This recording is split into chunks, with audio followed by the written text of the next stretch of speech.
Good morning. This is Dr. Abhishek Nath, Assistant Professor, Department of Political Science, MLT College Saharsa. So, students, welcome back after a long break. I think 2 to 3 week. We are now engaging again.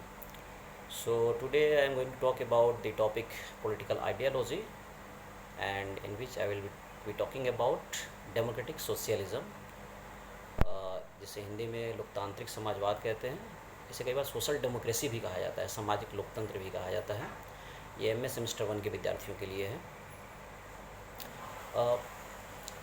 देखिए, जैसा कि हमने साम्यवाद के विचारधारा के रूप में साम्यवाद के बारे में हमने पढ़ा था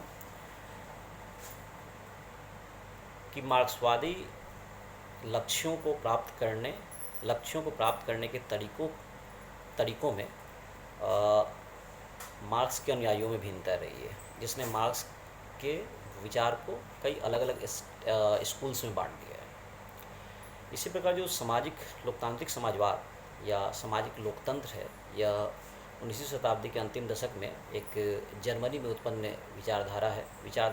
हम इसे विचारधारा कंप्लीट नहीं कहें, ये कह सकते हैं मार्क्सवाद का ही एक स्ट्रीम है, जिसने ये माना कि लोकतांत्रिक तरीक़ों से समाजवाद पाया जा सकता है। इसने मार्क्स के मटेरियलिस्टिक फिलॉसफी को स्वीकार किया, वर्ग संघर्ष को भी स्वीकार किया, लेकिन वर्ग संघर्ष के द्वारा साम्यवाद प्राप्त करने को इसने अस्वीकार किया। इसने साम्यवाद प्राप्त करने की क्रांति के तरीके को स्वीकार किया, बल्कि इसने ये कहा कि चूँकि पश्चिमी यूरोप में इस समय तक उदारवादी लोकतांत्रिक जो सरकारें थी वो अच्छा काम कर रही थी और मजदूरों के हितों में भी काम कर रही थी, तो खास करके एसपीडी जो social democratic party of Germany थी, उसने सामाजिक लोकतंत्र की बात की, जिसमें उसने पार्लियामेंट्री तरीक़ों से समाजवाद लाने का प्रयास करने की बात की।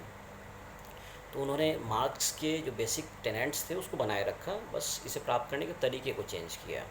उनका ये मानना था कि चूँकि लोकतांत्रिक समाजों में जहाँ वोट का अधिकार पूर्ण रूप से मिल गया है, वहाँ मजदूर अपनी संख्या के बल पे शासन सत्ता में आ सकते हैं और मजदूरों के पक्ष में काम कर सकते हैं, और इस तरह से समाजवाद का लक्ष्य पाया जा सकता है।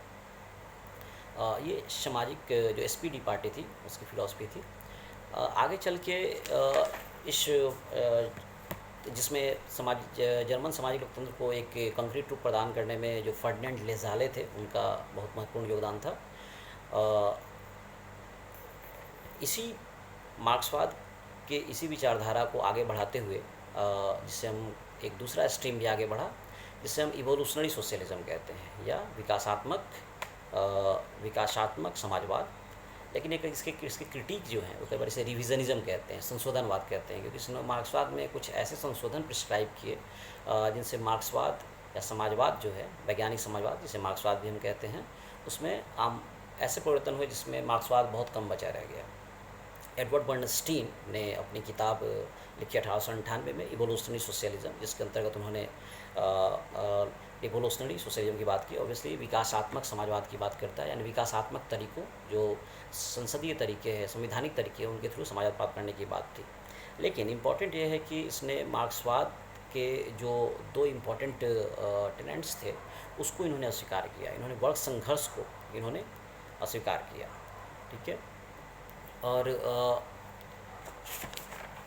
मुख्य रूप से इनका मानना ये था कि जो वर्ग संघर्ष है अब उतना तीव्र नहीं रह गया है, क्योंकि कामगार वर्ग की हालत बिगड़ी नहीं है बल्कि सुधरी है पिछले जब से लोकतांत्रिक सरकारें आई हैं। मध्य वर्ग का आकार, जैसा कि मार्क्स का मानना था कि छोटा होगा और मजदूर वर्ग बढ़ता जाएगा, लेकिन ऐसा हुआ नहीं। मध्य वर्ग भी बड़ा हुआ है, बल्कि विस्तृत भी हुआ है ये।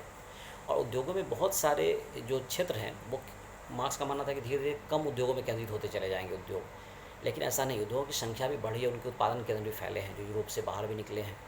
अतः इनका मानना था कि समाजवाद जो है सो एक अंतिम लक्ष्य के रूप में बढ़ावा नहीं देने की ज़रूरत है, बल्कि एक आंदोलन के रूप में बढ़ाया जा सकता है, जिसका प्रयास ये हो कि ये एक समाजवाद को प्राप्त करे। लेकिन ये तरीका जो होगा सो विकासात्मक तरीका होगा। विकासात्मक तरीका क्या होगा? संसदीय लोकतंत्र का तरीका होगा। खास करके संशोधन एडवर्ड बर्नस्टीन ने यह बात की कि राजनीतिक तौर पे एक लोकतांत्रिक सरकार हो, और नियोजन जो इकोनॉमी को कंट्रोल करने की बात है, वो राज्य का पूर्ण कंट्रोल नहीं हो, बल्कि उन इम्पोर्टेंट क्षेत्रों में इकोनॉमी का कंट्रोल हो जिससे कि आप मजदूरों के हितों में काम कर सकें, सोशल क्षेत्र में ज़्यादा इन्वेस्टमेंट किया जा सके। ऐसा करके हम समाजवाद को आगे बढ़ा सकते हैं। ये एडवर्ड बर्नस्टीन का मानना था ऐसा। लेकिन द्वितीय विश्व युद्ध के बाद ज़्यादातर लोकतांत्रिक देशों में भी ऐसा हुआ, जो उदारवादी लोकतांत्रिक देश थे, इन लोगों ने किन्सियन इकोनॉमी को अपनाया। किन्स की इकोनॉमी, जिसमें टैक्स एंड स्पेंड की बात की गई, अर्थात बड़े लोगों पर टैक्स लगाएं हम और मजदूरों के पक्ष में ये खर्च करें। ये टैक्स एंड स्पेंड इकोनॉमी, इसको उन्होंने स्वीकार किया। एक ऐसी व्यवस्था, आर्थिक व्यवस्था हो जहाँ पे एक राज्य के रूप में एक लोक कल्याणकारी राज्य हो, और जो आर्थिक क्षेत्र में वो पूर्णतः राज्य का कंट्रोल नहीं हो, पूर्णतः बाजार का कंट्रोल भी नहीं हो, बल्कि एक बीच का रास्ता है जहाँ पे राज्य क्या करता है, कुछ ऐसे क्षेत्रों को कंट्रोल करता है जहाँ से वो इकोनॉमी को एक रास्ता दे सके। यह डिमांड और सप्लाई की बात नहीं थी, ये एक वस्तुओं के वितरण की बात है, लेकिन ये पूर्णतः राज्यों के कंट्रोल की बात नहीं है। यानी संपत्ति का जो इस्तेमाल है वो सबके हित में करने की बात है। लेकिन जैसे ही किन्सियन इकोनॉमी आई और उदारवादी लोकतांत्रिक देशों ने एक वेलफेयर स्टेट के रूप में अपने को संगठित किया, तो हमें पता है राज्य निगेटिव राज्य से पॉजिटिव राज्य के रूप में तब्दील हुए, और इन समाजवादी विचारों को, लोकतांत्रिक समाजवादी विचारों को एक बहुत धक्का लगा, क्योंकि वो सारी चीज़ें जो ये कह रहे थे वो कल्याणकारी राज्यों ने अपना लिया। तो ऐसी स्थिति में इन्होंने जो ये चैलेंज मिला, इस पे सामाजिक लोकतांत्रिक जो विचारधाराएं थी, इन्होंने अपने को एक चैलेंज के रूप में लिया। और ख़ास करके जब 1970s में जब केन्सियन इकोनॉमी ध्वस्त हो गई और ये माना जाने लगा कि राज्य का कंट्रोल जो है एक बिल्कुल भी कंट्रोल नहीं होना चाहिए और वापस से हमें एक क्लासिकल इकोनॉमी की तरफ लौटना चाहिए, तो और उनको बहुत सफलता मिली 1950 से 80 के दशक में, 70 से 80 के दशक में। आपको जब है पता है रीगनिज़म, और अमेरिका में रोनाल्ड रीगन और ब्रिटेन में मार्गरेट थैचर ने बड़े पैमाने पे नई उदारवादी आर्थिक व्यवस्था को अपनाया और लोगों का समर्थन भी मिला, क्योंकि विकास हो रहा था। बिना इकोनॉमी के विकास के आप खर्च भी नहीं कर सकते। जब एक केन्सियन इकोनॉमी में विकास तो हो रहा था, लेकिन वो महंगाई बढ़ रही थी, लोगों को काम नहीं मिल रहा था, जिसके कारण केन्सियन इकोनॉमी ध्वस्त हो रही थी। और जब तक आपके पास पैसा नहीं होगा, इकोनॉमी ग्रो नहीं करेगी, आप लोगों के सामाजिक हित में खर्च कैसे करेंगे? इसलिए इकोनॉमी को बढ़ानी भी बहुत ज़रूरी है। तो इस समय नौ उदारवादी व्यवस्थाओं को बहुत सफलता मिली, जिससे एक चैलेंज के रूप में जो सामाजिक लोकतांत्रिक विचार थे, इन्हें एक बड़े चैलेंज मिला। और 1980 के दशक में सभी समाजवादी दलों ने अपने में कई सारे संशोधन प्रस्तुत किए। इन्होंने धीरे धीरे इकोनॉमी में बाज़ार के मॉडल को अपनाया, लेकिन एक नियंत्रित बाज़ार के मॉडल को अपनाने की बात की। इनका ये मानना था कि अब राज्य उतना ही हस्तक्षेप करे जिससे उसके पास इतना आर्थिक क्षमता हो कि वो सामाजिक क्षेत्र में कुछ इन्वेस्ट कर सके। जो श्रमिक लोग हैं उनके पक्ष में कुछ कानून बनाए जाए, उनके पक्ष में कुछ काम किए जाएं, लेकिन ये बाज़ार को पूर्णतः कंट्रोल करने की बात नहीं कहते। इसी समय इस विचार को कई बार न्यू लेफ़्ट या फिर रेडिकल सेंटर या थर्ड वे या एक्टिव सेंटर के नाम से भी जाना जाता है, जिसको कि ब्रिटेन में लेबर पार्टी के जो प्रधानमंत्री रहे टोनी ब्लेयर, उन्होंने इसको प्रस्तुत किया। और इसी फिलॉसफी को बिल क्लिंटन ने यूएसए में लागू किया, जहां उन्होंने ये प्रयास किया कि इकोनॉमी के कुछ क्षेत्रों में कंट्रोल करके मुद्रा प्राप्त की जाए और उसको सामाजिक क्षेत्र में स्पेंड किया जाए, तो इससे कहीं ना कहीं मजदूरों को फ़ायदा होगा। तो एक जो नई उदारवादी आर्थिक व्यवस्था का जो चैलेंज मिला था, उसको न्यू डेमोक्रेट ने, जिसको कह सकते हैं यूएस में एक न्यू डेमोक्रेट का उदय हुआ और ब्रिटेन में एक न्यू लेबर का उदय हुआ, जिन्होंने इसको समझने का प्रयास किया कि इसके जो नौ उदारवादी चैलेंज है उससे हम कैसे टैकल करें। इम्पॉर्टेंट ये है कि कहीं ना कहीं धीरे धीरे जो उदारवादी जो सामाजिक लोकतंत्र है, ये यहाँ से धीरे धीरे कम्युनिटेरियनिज्म की तरफ आगे बढ़ता है। और जो समाजवाद के मुख्य टेनेंट्स थे कि क्रांति के द्वारा हमें सत्ता प्राप्त करनी है और समाजवाद से साम्यवाद के लक्ष्य को प्राप्त करना है, इसको इन्होंने काफ़ी रिवाइज्ड कर दिया। और तो कहीं ना कहीं जो इवोल्यूशनरी सोशलिज्म है, इसमें इस बात की चर्चा ज़्यादा होने लगी कि ये एक्चुअली क्या है, कि ये समाजवाद को डिस्टॉर्ट करने का साधन है, ज़्यादा है। ऐसा देखा भी है कि ज़्यादातर जो इवोल्यूशनरी सोशलिस्ट जो थे, वो ज़्यादातर पूर्व के लिबरल रहे थे, पहले उदारवादी रहे थे, जिन्होंने यह प्रयास किया कि उदारवाद और समाजवाद के बीच का एक रास्ता अपनाया जाए। मिश्रित इकोनॉमी, राज्य का थोड़ा कंट्रोल और एक ज़्यादा सकारात्मक राज्य के रूप में इन्होंने पेश किया।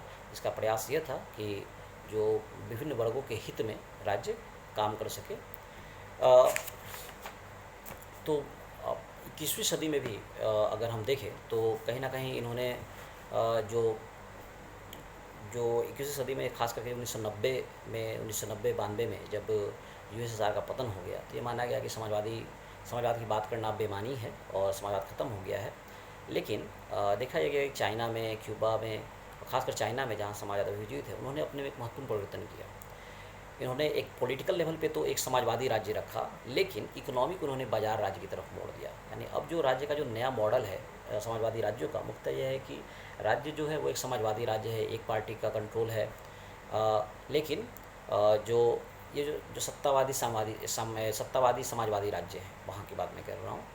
लेकिन जो सामाजिक लोकतांत्रिक सरकारें हैं उन पर ये चैलेंज रहा, और ज़्यादातर समाजवादी लोकतांत्रिक विचार अभी भी जो पार्लियामेंट्री मीन्स के द्वारा मजदूरों के हितों में सुधार करके उनके विकास की बात करते हैं, और उन्होंने समाजवाद को एक आंदोलन के रूप में चलाने की बात की है। एक अलग संदर्भ में मुझे याद आ रहा है जब ट्रोट्स्की ने कहा था कि समाजवाद एक इतिहास का कूड़ा पात्र बन गया है। तो कहीं ना कहीं एक समाजवाद अब क्या है, थोड़ा एक हम ये कहें कि अब साइड लाइंड हो गया है, तो गलत नहीं होगा। लेकिन राल्फ मिलीबैंड ने अपनी किताब लिखी 1995 में, socialism for a sceptical age, जिसमें उन्होंने इस बात को स्वीकार किया कि पूंजीवाद वह सर्वोत्तम व्यवस्था है जिसकी मनुष्य ने खोज अस्वीकार किया कि पूंजीवाद वह सर्वोत्तम व्यवस्था है जिसकी मनुष्य को खोज थी, और समाजवाद क्या है, अभी भी जिंदा है, और जब तक बाजार व्यक्तिवाद बना रहेगा तब तक समाजवाद बना रहेगा। अर्थात जो बाजार मॉडल है उसके अल्टरनेटिव के रूप में भले ही समाजवाद अब नहीं रह गया हो, लेकिन एक पूंजीवाद विरोध के रूप में आज जो वैश्वीकरण की प्रक्रिया है, जहाँ बड़े पैमाने पे जो पहले से ही डाउन ट्रोडन लोग थे, जो पहले से ही मार्जिनलाइज्ड हैं, वो और ज़्यादा मार्जिनलाइज्ड हो रहे हैं। तो इन मार्जिनलाइज्ड की बात करने के लिए वैसे बहुत सारे आंदोलन जो आज उभर रहे हैं, जैसे नव सामाजिक आंदोलन कहते हैं।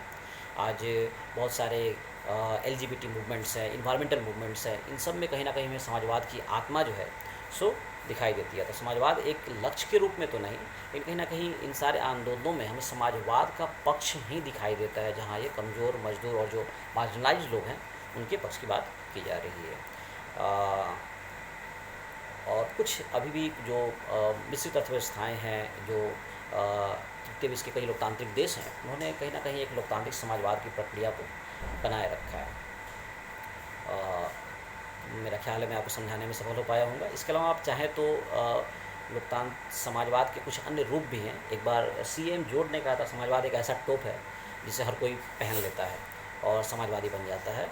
तो इस आधार पर समाजवाद के कई सारे और भी स्कूल्स निकले, हालांकि सिलेबस में आपके वो नहीं है, लेकिन मैं आपसे रिक्वेस्ट करूँगा कि आप फेबियनिज़म पढ़ें, जिसे टॉमस डेविडसन ने शुरू किया था। फेबियनिज़म है। इसके अलावा गिल्ड सोशलिज्म है फ्रांस का। फेबियनिज़म मुख्यतः ब्रिटेन में शुरू हुआ, गिल्ड सोशलिज्म है जो कि फ्रांस में शुरू हुआ।